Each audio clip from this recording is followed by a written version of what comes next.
Amelia Earhart did not set out to become a myth. She set out to finish a flight. She set out to come home. But when her voice fell silent on July 2, 1937, the world filled that silence with theories, rumors, and legends. What it did not fill it with was truth, because the truth was scattered across the Pacific in fragments. Bones measured and lost, radio calls heard by ordinary people, artifacts found by colonial officers, and memories carried by islanders who swore a strange plane once sat on their reef. This is the story of what happened to Amelia Earhart and Fred Noonan, not as a fantasy, but as a reconstruction built from evidence, testimony, and the stubborn persistence of those who refused to let them vanish. Amelia Earhart was the face of the flight, but Fred Noonan was its backbone. Many Americans in 1937 didn't even realize he was with her, because newspapers often printed her name alone. But Fred Noonan was one of the finest celestial navigators alive. He had charted the Pan American Airways routes across the Pacific, guiding clippers from San Francisco to Manila, with nothing but a sextant, a chronometer, and the stars. He had trained navigators, written manuals, and earned a reputation for precision. He was also a man under pressure. Rumors of drinking followed him, though colleagues insisted he was reliable in the cockpit. What mattered was that he knew the Pacific better than almost anyone, and yet on the morning of July 2, 1937, even his skill would not be enough to overcome the failures that awaited them. The Lockheed Electra 10E was a sleek, twin-engine aircraft modified for long-range flights. Its cabin was stripped for fuel tanks. Its radio system, however, was fragile. The trailing wire antenna had been removed earlier in the trip. The direction-finding loop was temperamental, and the frequencies Earhart and the Coast Guard cutter Itasca planned to use were poorly coordinated.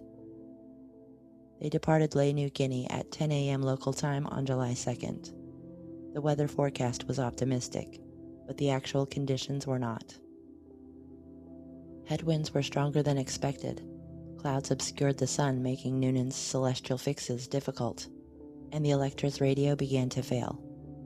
By the time they approached Howland Island, Earhart could hear Itasca, but Itasca could not hear her.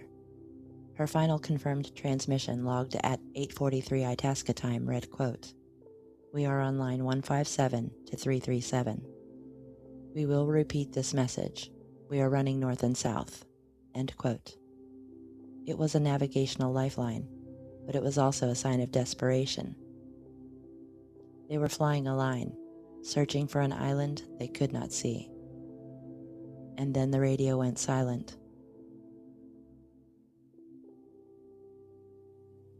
The U.S. Navy launched one of the largest peacetime searches in history.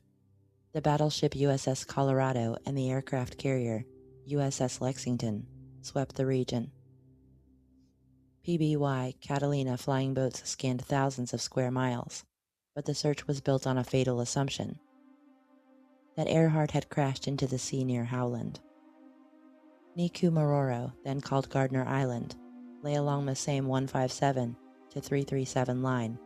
Earhart said she was flying, but the Navy never put boots on the ground there. They flew over it on July 9, 1937.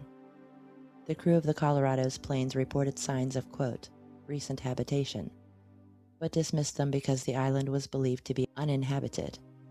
They saw no plane. They saw no people. They moved on. Had they landed, they might have found two castaways, still alive. After Earhart's last official transmission, radio operators across the Pacific and across America began reporting faint distress calls. Some were hoaxes, some were misinterpretations, but some were credible, logged, triangulated, and consistent with a plane on land, not underwater. One of the most compelling came from a 15-year-old girl in St. Petersburg, Florida, Betty Klink. She heard a woman's voice crying for help and a man moaning in pain. She wrote down everything she heard in a notebook that still exists today. Among the phrases she recorded were fragments like, quote, "Water's high," quote, "Help us," and a man's voice shouting in agony. She heard the woman say the name George, which was Amelia's husband's name. Something Betty could not have known was relevant. Other listeners reported similar signals. Nina Paxton in Kentucky heard a woman saying she was down on an island. Dana Randolph in Wyoming heard a plea for help. Pan Am stations in Hawaii and Midway triangulated signals that pointed toward the Phoenix Islands, the group that includes Niku Maroro. These signals continued for several days. They stopped only when high tides would have reached the Electra's engines, if it were sitting on a reef. The calls were a cry from land, and they were ignored. Niku Maroro was a remote coral atoll, long and flat, with a reef that at low tide formed a natural landing strip. The tides were predictable, the reef was smooth, a skilled pilot could land there, and Amelia Earhart was nothing if not skilled. Islanders who settled there told stories of aircraft parts, a woman's skeleton, and a castaway camp. They spoke of a plane that, quote, landed on the reef and was later washed into the sea. Their accounts were dismissed for decades, but the island kept its secrets. In September 1940, a British colonial officer, Gerald Gallagher, found a partial human skeleton on Niku Maroro. He reported it immediately. His telegrams, preserved in British archives, described the discovery of a skull, several bones, a sextant box, a woman's shoe, a man's shoe, and a campfire site.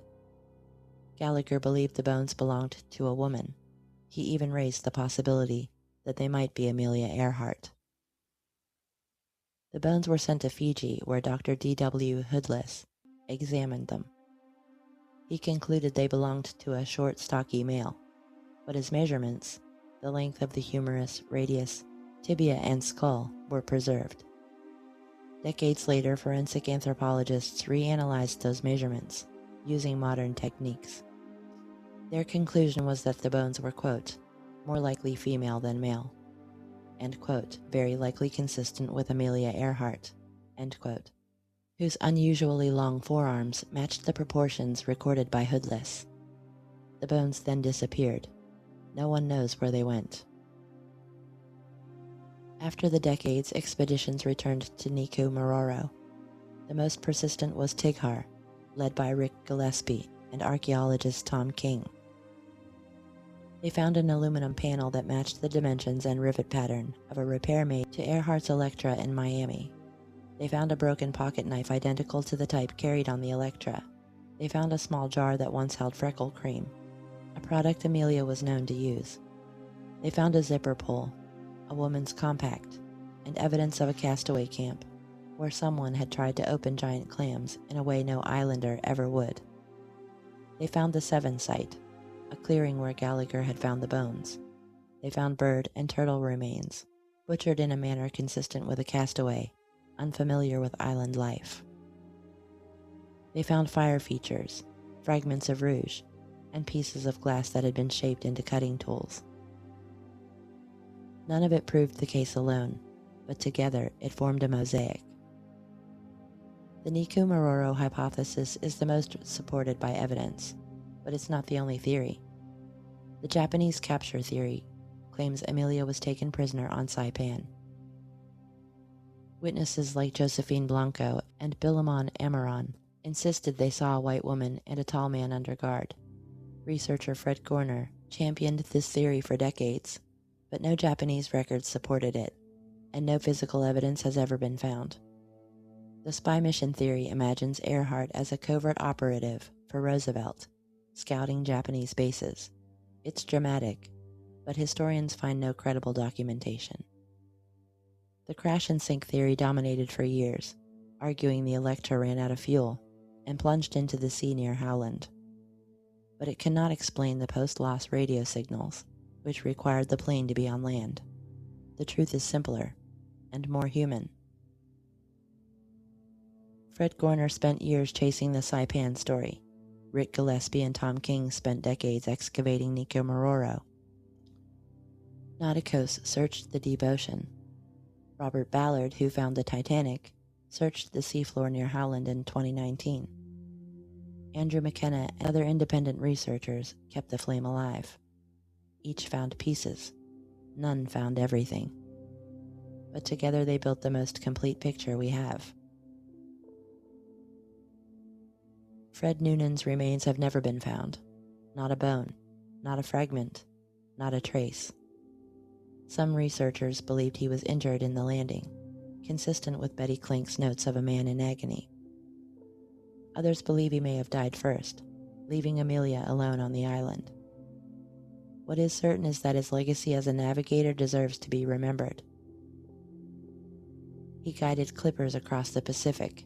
He charted routes that became the backbone of international aviation, and he stood beside Amelia on her final flight, doing everything he could to bring them home.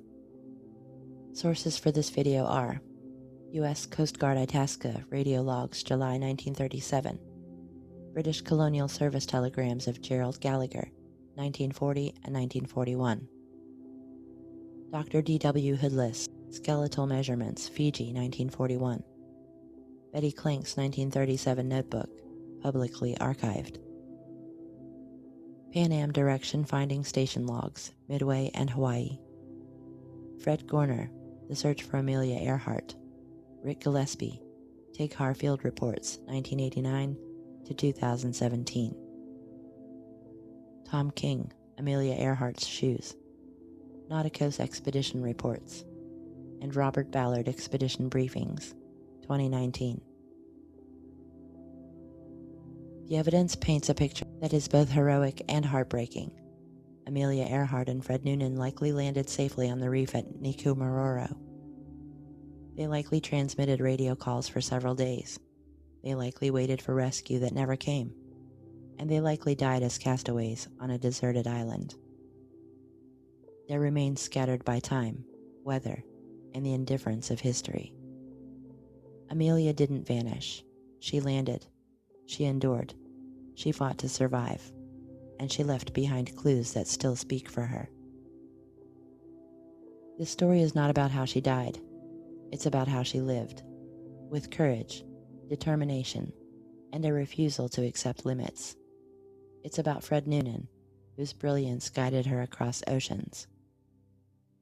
And it's about the people who refused to let them be forgotten.